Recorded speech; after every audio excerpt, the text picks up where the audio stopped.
साथिया 3। अभिनव के लिए एक खूबसूरत सुबह। उसके बिस्तर की खिड़की से सूरज की नन्ही किरणें आकर उसे जगाने की व्यर्थ कोशिश करते थे। वह करवट लेकर अभिनव ने अपने चेहरे पर तकिया दबाया और फिर से सो गया। मोबाइल फोन के अलार्म की आवाज सुनकर उसकी नींद खुल गई। 9 बजने वाले थे। वह सबसे पहले बाथरूम की ओर भागा। ऑफिस में देर होना ठीक है यार, लेकिन वह मिलेंगी नहीं। इसकी एक झलक देखने को रह जाएगी। शीशे के सामने खड़े होकर उसकी आंखों के सामने मुस्कुराती हुई ऑफिस की उस लड़की की तस्वीर तैरने लगी। मुठ्ठियां और क्रोधित चेहरा उसे चेतावनी दे रहा था कि वह अकेले लिफ्ट में प्रवेश न करे। खैर, मुझे ध्यान देना होगा। अरे अभी तुम डर गया क्या? कॉलेज में कितनी लड़कियों को पटाया है? अरे यार जाने दो, ये कॉलेज नहीं है। यहाँ मेरे जीवन का दूसरा चरण शुरू होता है। गंभीर होना होगा, लेकिन अरे यार कितना गंभीर। मन से बातचीत करते हुए अभिनव बाथरूम से बाहर आ गए।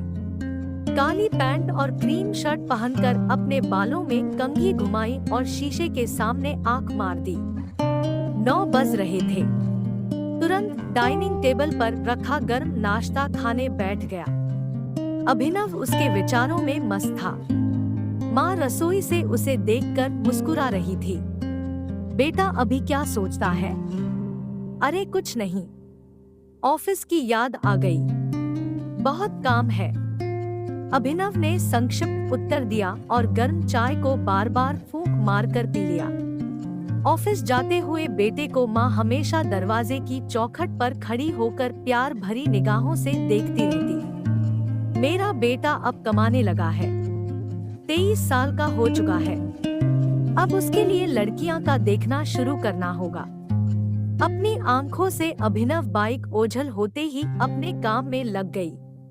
अभिनव ने अपनी बाइक ऑफिस बिल्डिंग की पार्किंग में खड़ी की और लगभग दौड़ते हुए बिल्डिंग में दाखिल हो गया। 20 दिनों से वो अनजान लड़की का संपर्क आज उससे मिलने के लिए उत्सुक था। यार पहुंच ही गई होगी। अपने ऑफिस में समय देखकर बुदबुदाया, हे भगवान, मैं आज कुछ भूल रहा हूँ। अपने हाथ को खाली पाकर, अरे यार टिफिन। अभिनव कुछ देर तक ऑफिस बिल्डिंग के प्रवेश द्वार पर खड़ा होकर उस लड़की की तलाश कर रहा था। अभिनव मन मारकर पार्किंग में आया। पार्किंग स्थल में दोपहिया वाहनों की कतारें लग गईं। दूर से उसकी बाइक पर टंगा टिफिन नहीं दिखा, इतनी देर में गायब हो गया। हे भगवान, बस 5 मिनट में टिफिन गायब। हांफते हुए अभिनव पार्किंग स्थल के चारों ओर देख रहा था। दूर ऑफिस बिल्डिंग के प्रवेश द्वार से प्रवेश कर रही एक लड़की के हाथ में उसके जैसा टिफिन देखकर, हे भगवान, यह मेरा जैसा टिफिन लग रहा है। पार्किंग से वह लगभग उसके पीछे दौड़ते हुए आवाज लगाई, ओह मैडम। वह लड़की अपनी एक्सप्रेस चाल से पहले ही बिल्डिंग में दाखिल हो चुकी थी। वह आसमानी रंग की सलवार कमीज में पीछे दुपट्टा बांधे और हाथ में बटुआ और टिफिन लिए लिफ्ट की ओर जा रही थी। 10 फीट से। अरे आसमानी कपड़े वाली मैडम। तब तक अभिनव उनके करीब आ चुका था। विभिन्न दफ्तरों के बड़े ग्राउंड फ्लोर पर आवाजाही शुरू हो चुकी थी। ओह मैडम, आप? अभी काफी देर तक उसे देखता रहा। मुझे इतनी जोर से चिल्लाने की जरूरत क्यों पड़ी मिस्टर? मेरे पीछे भागने से तुम्हारा क्या मतलब है? मेरा काम क्या है? सबसे पहले, मेरा नाम मिताली है। मुझे नाम से बुलाओ। मुझे कैसे पता चलेगा कि कोई मुझे बुला रहा है? लिफ्ट के पास पहुंचते ही अभिनव अजीब तरह से लड़खड़ाया और खड़ा हो गया। ग्राउंड फ्लोर पर लिफ्ट के पास दोनों थोड़ा अलग होकर खड़े हो गए। मार्ग के दूसरी ओर दोनों लिफ्टों में लाइन लगी थी। मैडम माफ करना मित्ताली, यह मेरा टिफिन है। मैं बाइक पर भूल गया। ओह यह आपका है। कोई सबूत? मित्ताली विनम्र मुस्कान देते हुए बोली, अरे दोस्त, मुझे ये शब्द पसंद नहीं है। आपका क्या नाम है? अभी?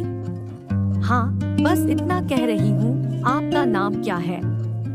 अभिनव। मेरे सभी दोस्त मुझे अभी कहकर बुलाते हैं और मुझे यह पसंद भी है। अपने हाथ में टिफिन की ओर इशारा करते हुए मुझे मेरा टिफिन दो। अभिनव ने मित्ताली जी के साथ विनम्रता से आंख मारते हुए लाड भरे स्वर में बात की। अभिनव की लहकदार बात सुनकर मित्ताली खुश हो गई। भुलकना अभिनव उसकी तरफ देखते हुए कहा कि तुम्हें सजा भी दी जाएगी। अभिनव बुदबुदाया कि तुम मुझे सजा देने वाले कौन हो? क्या हुआ? सजा क्यों? लिफ्ट आते ही दोनों एक साथ लिफ्ट में दाखिल होते टकरा गए। सॉरी यार। वापस यार। लिफ्ट का ऑटोमेटिक दरवाजा बंद होने से पहले एक लड़की दौड़ती हुई आई और अंदर आते ही सॉरी कहा। उसने दूसरी मंजिल का बटन दबाया, अभिनव की ओर देखा और कहा, आप? 13 और 14 मंजिल उसकी ओर मुस्कुराते हुए कहा, आप यहाँ काम करते हैं? हाँ, तुम भी? मैंने तुम्हें कभी नहीं देखा। हमारा ऑफिस अभी यही शिफ्ट हुआ है। मेरा नाम अभिनव है। माया कहकर उसने अपना हाथ बढ़ाया और अभिनव से हाथ मिलाया।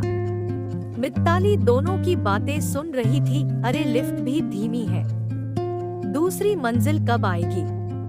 ये चिबावली तो शुरू हो चुकी है और ये भी कहाँ कम है। क्रोधित मित्ताली मनोमन बड़बड़ाई। दूसरी मंजिल पर आकर माया लिफ्ट से निकलकर अभिनव को अलविदा कहकर बाहर निकल गई। अभिनव सीटी बजाते और स्टाइल मारते हुए मित्ताली की ओर पीठ करके खड़ा था। हालांकि वह दर्पण में मित्ताली को देख रहा था। आप वास्तव में सुंदर हैं। मित्ताली का गुस्से से भरा लाल चेहरा अभिनव को खुशी दे रहा था। हाँ मीनाक्षी, आप कई सजा की बात कह रही थी, लेकिन अब मैं आपके सामने टडर टडर कहाँ देख रहा था। मेरा नाम मित्ताली है, मीनाक्षी नहीं। क्या फर्क पड़ता है, मित्ताली या माया? ये टिफिन भूलने की सजा तुझे मिलनी चाहिए। फिर भी गुस्से से बोली, जाने दो, तुम्हें कौन सजा देगा? अरे बोल बोल, मुझे तुम्हारी हर सजा मंजूर है। अभिनव उसे देख रहा था। मित्ताली, तुम सच में बहुत खूबसूरत हो। मैंने अपने जीवन में इतनी सुंदर और बुद्धिमान लड़की कभी नहीं देखी और दिखेगा भी नहीं। क्यों? वह बात की बात है। आज हम कैंटीन में एक साथ टिफिन लेंगे। टिफिन नहीं लाई क्या? बबूचक प्यार की शुरुआत को समझ ही नहीं पाया। लाई हूँ मैं, साथ बैठकर खाएंगे ऐसा सोचा था। फिर उसने मुंह बना लिया। यार मैंने बोला होता तो भाव मांगती। चलो सामने से प्यार रूपी टिफिन मांग लिया। यार तू जिंदगी भर प्यार से खाना खिलाने वाली है। दोपहर 2 बजे लंच ब्रेक के दौरान कैंटीन में मिलते हैं। 13 फ्लोर पे लिफ्ट आने पर अभिनव ने स्माइल दी और बाहर निकल गया। अधिक भाग 4।